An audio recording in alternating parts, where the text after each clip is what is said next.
in response to one of the questions that black people are a little slow, not a little slow, but very slow on some issues. When they was talking about civil rights and da-da-da-da-da, it seems like strategically that was the time to be working on economics. You know, well, not because that's what we was doing in Oakland, but that's why we was the only doggone one doing that. Martin Luther King picked up on it. That's why he went to Chicago. And that's something that the brothers told me, Al Rukin. They said, yeah, when Martin Luther King came here, he had 40,000 people with him. He said 30,000 of them was us.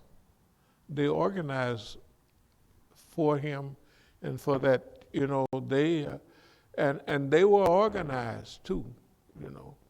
They were organized then and they were still organized.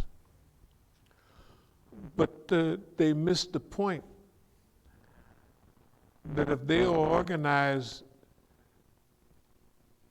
as well as they was, why would they miss the point that if there's 300 agents, FBI agents, that's left over from the Soviet Union, and they put them on black gangs, why wouldn't they just say, hey, that was in that era. Why wouldn't they say, hey, well, technically, I guess we would be a black gang too, so it would be important. If all the movies was about black gangs taking over, Spook that Sat by the Door. In fact, I think he was in Chicago. Yeah, why wouldn't they just kind of figure that, and Gaddafi is like, see, that's simple stuff, our people be missing it.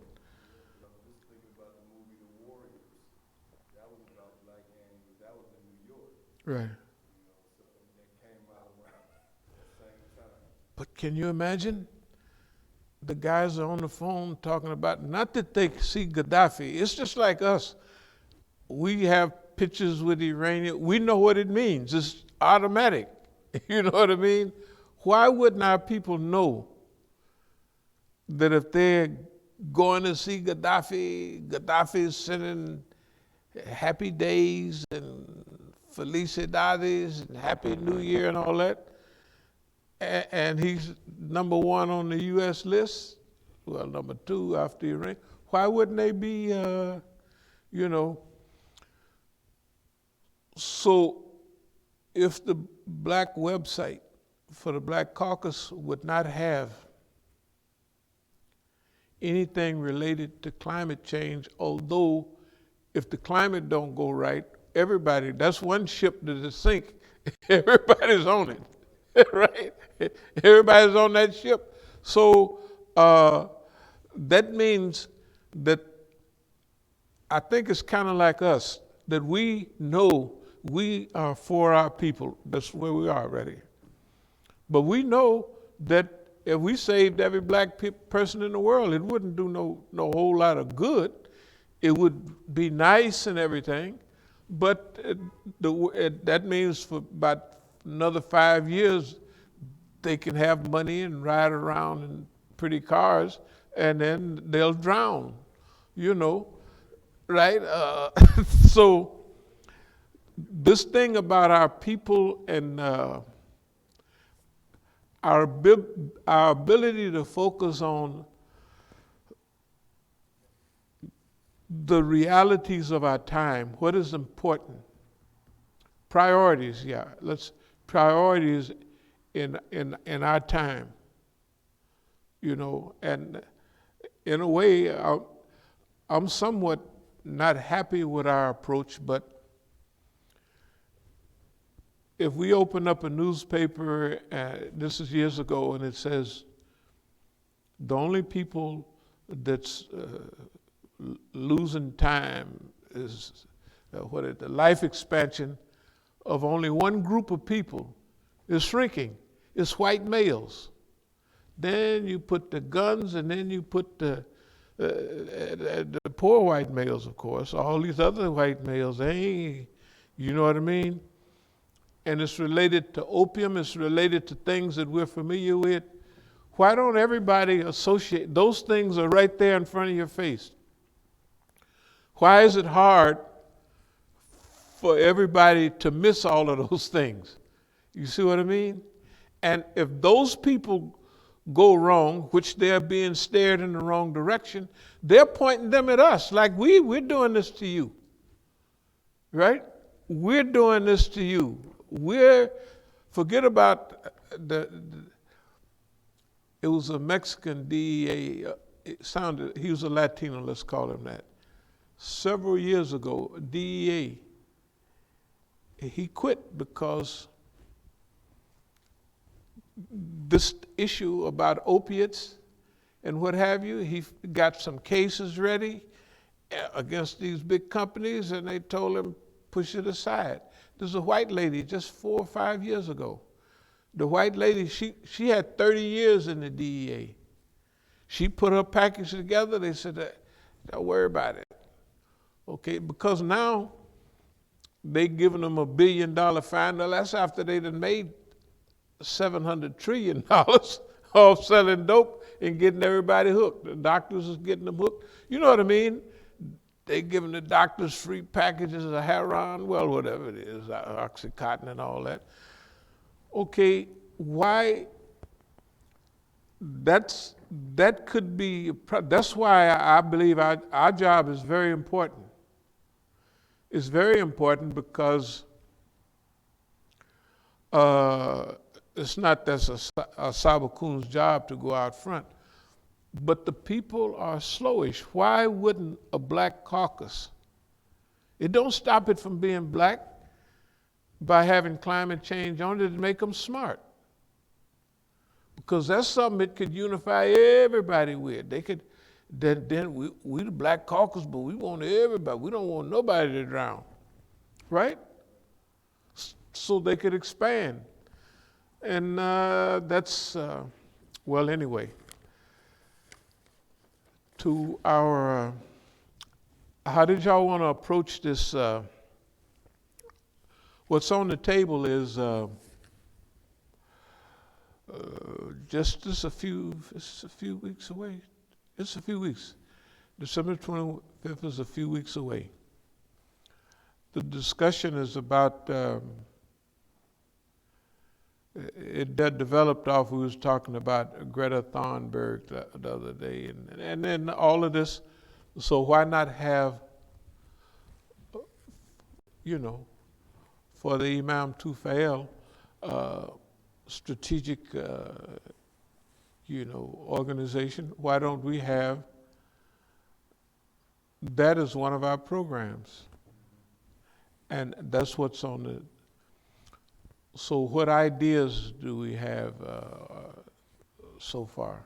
Well, my original thought was, how do we get the youth involved in something that our youth, because we have a group that has gone to our school, Mm-hmm. they're still kind of around. They've seen leadership, they've seen our progress, they've just seen the movement, and now they're at adult level, pretty much. Yeah, yeah. They can get involved in something, that's not, it's not too, it's not controversial in a sense. Right. No, it's perfect. It's not that they gonna put heat on nobody.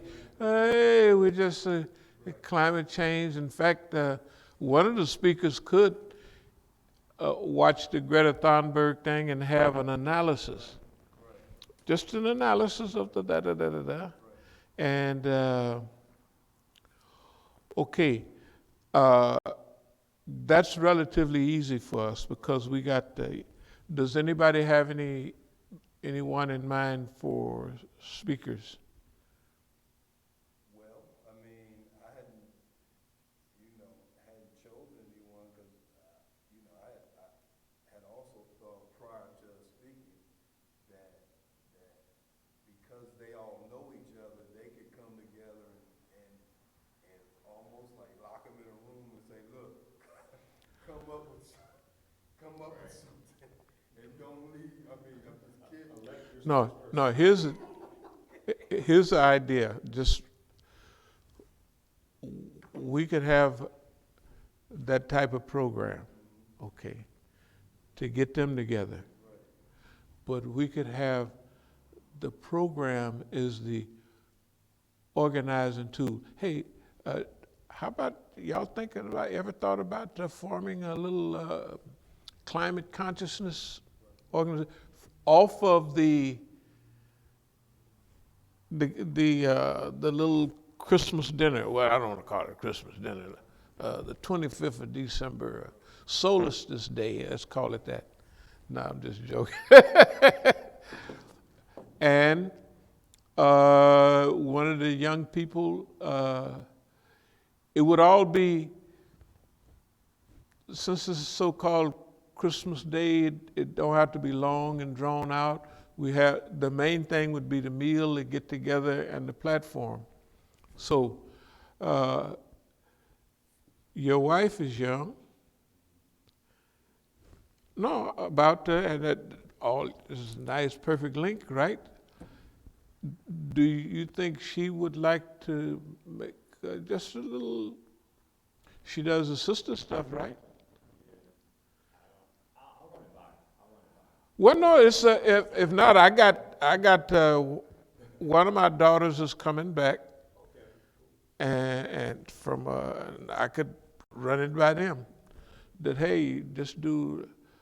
The thing is not to make everybody aware of climate change, because all of our kids already know. All of our kids know that the importance of climate change. I mean, I sit there with them and watch it. Oh, this, that. And it would take about an hour or two to do a little research. The whole idea is to come together, have dinner, and form the little, what did we just call it? A climate consciousness, awareness that's what we do. We get together every now and then, and we maybe pick a little, whatever they do, they got enough, they could do it themselves. All we could do is provide the platform, and technically all of them have been around here, so they can smell certain things automatically. They're not going, you know what I mean? If it was some white group over here, they would just think, oh, the world is just this rosy place and we just do this. But they've been around long enough to be able to smell. And so how about if first thing, we'll provide the food as we usually do. That'll give us okay, so we provide the food and the place here, the subject, climate consciousness, or we can get closer to that. We don't have to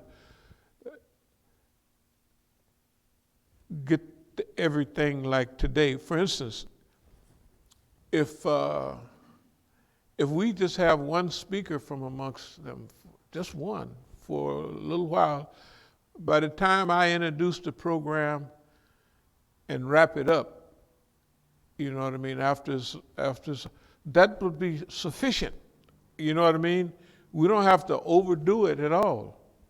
The whole program can be an hour or hour and 15 minutes, something like that. Technically, our goal would be to have a nice dinner. That's the whole thing. And that's what everybody that's around us likes, is a nice dinner, right? And no, it provides everybody, people, I don't care what they are, Muslim or who, They get that jingle bell stuff on TV, and people get the look. I'm telling you, I'm not against nothing. But even I remember, man, I remember when we used to go to our mother's house and the family, they did. They just did that. Everybody did that. I remember Charles Brown, bells will be ringing, the sad, sad news. Oh, what a Christmas. Charles Brown. Out of the things that's terrible about it, he used to be in Oakland every Christmas in the night in a club, Charles Brown. And so automatically, whether you want to or not, it's like if you was in a Muslim country and it's Eid time and you were a Christian or whatever, it wouldn't make no difference. You'd be right in there with them, and you'd know the story of Eid. If you was in Iran, you'd know the Imam Hussein story just like anybody else. All the Christians and Jews and Armenians in Iran, they know the story. Because that's what that environment. So the environment here would be just to put a little platform together for them and then kind of just urge them along a little bit. If that don't get it, we'll have another one on Valentine's Day or something. I don't know, whatever. No, it doesn't make any difference. We ain't gonna call it on Valentine's Day. Yeah, nothing like that. But when people are in the mood, all the programs, Iranians and everybody else, they have their programs Thanksgiving and Christmas time. The year in, when everybody else is celebrating Christmas and all that, they just like the last downtown there. Every period of this year, I was getting ready to hit the highway to go. I don't care where it be. I could go to Louisiana. I could go here in D.C. I could go everywhere. And when I took my family all the time, that's where we spent all of our Christmases and everything, in them big fancy hotels with those programs. That's when they would have them, because ain't nobody else, and they would end. It would take up that Christmas time, and sometime might end on New Year's or something like that, or 2 days after, or sometimes before New Year's. But we was all on the highway. You could be on the highway, man, and you'd see everybody going to that program. Just like ISNA having a program, when you pull over the rest stop, you see all the Pakistanis and everybody. And the same thing, if we're going to Oklahoma, by the time you get close to Oklahoma, all the highways are feeding in, right? You see everybody, hey, what y'all, this is the way they did. So we can use that time, because nobody is this is the right time for that, because people are, this place is big enough, and we're not going to have that many people anyway, so it's perfect. Have a good meal and nice little talk, and we can fill in does that make sense to everybody? Okay, that's what we'll do. So what I'm going to do, I'm going to ask tonight or tomorrow my crew down there if they'd like to participate. If they will, it's fine. If they don't, we could have either one of them, and I hate to be all the girl, but that's the way everybody's going toward girls, so we just girl it up. When you look at all of the youth climate activists, it's all youth climate activists, it's all women, No, I don't know if we talked about this the other day, but the boys is in bad shape, because see, the boys, the young white boys, black ones too, they don't know what to do nowadays. That's the other incentive. Yeah. That they don't know what to do. They don't even know what to dream about. They don't know what's my duty, what's my responsibility, what's my role. I used to have a role. I'd open the door for the girls. I'd stick up for them. I'd do this. Now, shoot, they whooping everybody, at least on TV. Name calling. not to change the subject, but